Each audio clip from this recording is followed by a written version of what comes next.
নতুন বাংলাদেশ এই রাষ্ট্রকে গড়বার জন্য যদি আমরা নিজেদের মধ্যকার শত্রু এবং বহিঃশত্রুকে না চিনতে পারি, তাহলে বাংলাদেশ আবার পরাধীন হয়ে যাবে। এই বাংলাদেশে আবার গণঅভ্যুত্থান করতে হবে। এই বাংলাদেশে আবু সাঈদ মুগ্ধদেরকে আবার বুক পেতে লাশ হয়ে রক্ত দিয়ে বাংলাদেশ স্বাধীন করতে হবে। তাই আমরা অন্তর্বর্তীকালীন সরকারকে বলছি, যেই সকল উপদেষ্টারা এখনো ফ্যাসিবাদ বিরোধী আন্দোলনের স্পিরিট নিয়ে কাজ করছেন না, আমাদের বারবার বলবার পরেও যারা স্থানীয় প্রশাসনের সেবার মান উন্নয়নের জন্য চেষ্টা করছেন না, আপনাদের নাম কিন্তু আমরা জানি। কোন সচিবের কথায়, কোন পিএসএর পরামর্শে আপনারা বারবার ভুল সিদ্ধান্ত নিচ্ছেন, সেগুলো কিন্তু আমাদের কাছে আছে, নাম পদবি সহ আছে।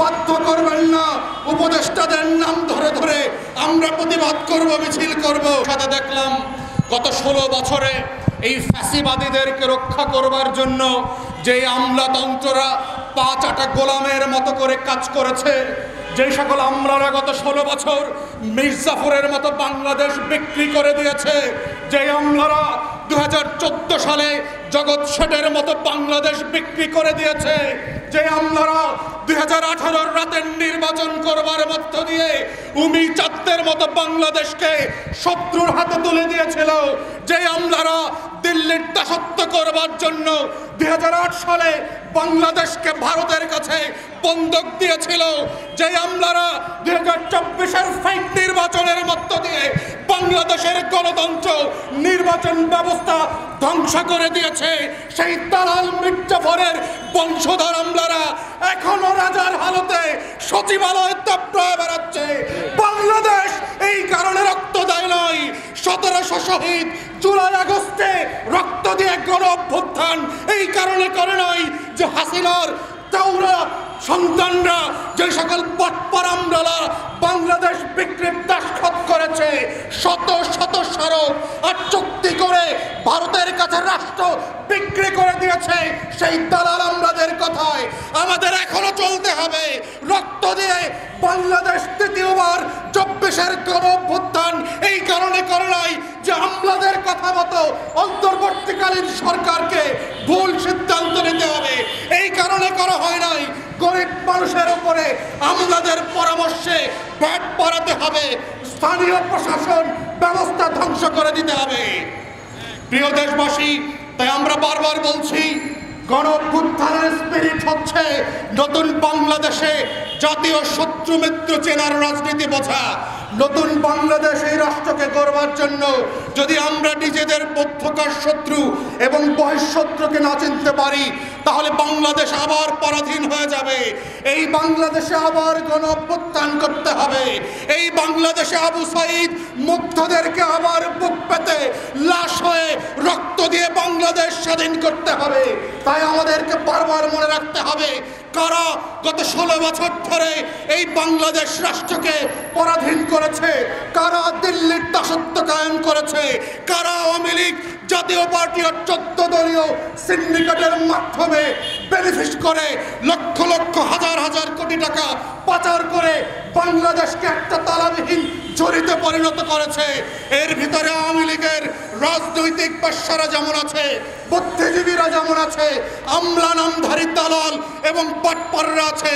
এবং আমরা বারবার দেখতে পাচ্ছি অন্তর্বর্তীকালীন সরকাররা এই একই আমলা, একই সচিব, একই পিএস, একই ডিসিএসপি, টিএনইউ এবং ওসিদের উপরে নির্ভর করে ভুল সিদ্ধান্ত নিচ্ছে, আমাদেরকে ক্ষতিগ্রস্ত করছে, গরিব নাগরিকদের জীবন বিষিয়ে তুলছে, নাগরিক সেবাকে ব্যাহত করছে। তার একটা জ্বলন্ত প্রমাণ হচ্ছে আগামাথা না ভেবে স্থানীয় প্রশাসনের সকল কাঠামো ভেঙে দেওয়া। এক চিঠি দিয়ে একইভাবে যারা নির্বাচিত হয়েছিল আওয়ামী লীগের প্রতীক নিয়ে সেই ইউনিয়ন পরিষদের চেয়ারম্যান এবং মেম্বারদেরকে তারা বাতিল করে নাই। এই হচ্ছে আমলাদের আওয়ামী দালালিপনা, এই হচ্ছে আওয়ামী লীগের পাটপাড়ি, যেটা আমলাদের মধ্য দিয়ে তারা এখনো এই রাষ্ট্রে বজায় রেখেছে।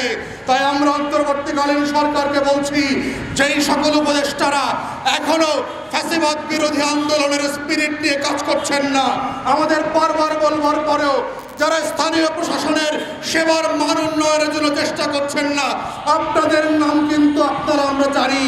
কোন সচিবের কথায়, কোন পিএসএর পরামর্শে আপনারা বারবার ভুল সিদ্ধান্ত নিচ্ছেন সেগুলো কিন্তু আমাদের কাছে আছে, নাম পদবি সহ আছে। বাধ্য করবেন না, উপদেষ্টাদের নাম ধরে ধরে আমরা প্রতিবাদ করব, মিছিল করব। অন্তর্বর্তীকালীন সরকার দুর্বল হবে, এই ধরনের রাজনীতি আমরা করতে চাই না।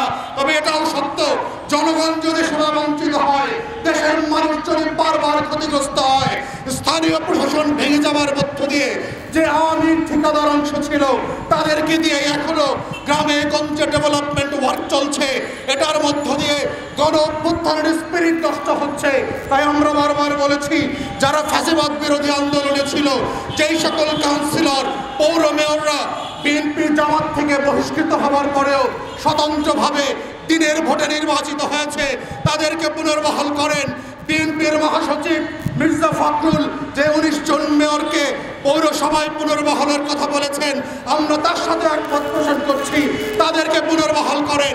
বিএনপি চট্টগ্রামে যেভাবে মেয়রকে পুনর্বহাল করেছেন, সারা বাংলাদেশে ফ্যাসিবাদ বিরোধী আন্দোলনের প্রেক্ষাপটে গণ অভ্যুত্থানের স্পিরিটকে ধারণ করে যাচাই বাছাই করে সার্চ কমিটির মাধ্যমে কাউন্সিলরদেরকে পুনর্বহাল করেন, সেবা ফিরিয়ে দেন।